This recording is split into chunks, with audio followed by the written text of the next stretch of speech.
এক সময় যে কথার আগে হাত তুলতো সে এখন গালি শুনলেও মুচকি হাসি দেয়। তো বন্ধুর একদিন তাকে জিজ্ঞেস করে, কিরে নেতা, তুই না কথা বলার আগে হাত তুলতি? তখন সে বলে, পাগল ছিলাম তখন তুলেছি, বুঝতে পেরেছি ওই জগতে কিছু নাই, আল্লাহর প্রেমের ধৈর্যের জগতে অনেক বড় নিয়ামত আছে। এত বড় বড় সফল ব্যক্তি যদি ছোটবেলায় লাথি খাইতে পারে, আপনি পারবেন না কেন?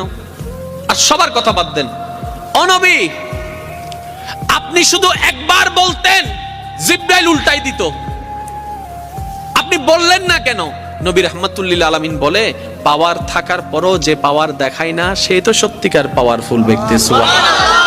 যার হাসে কিছু নাইতে হবে, দেখ চিনোস না এখন, এর নাম জানোস না, আর বা ফোন চিনোস না, যার তো নাইতে হবে। আর যার থেকে আছে, যার থেকে পাওয়ার আছে সে কি চুপ। যার থেকে সত্যিকার ক্ষমতা থাকে সে কখনো কথা বলে না।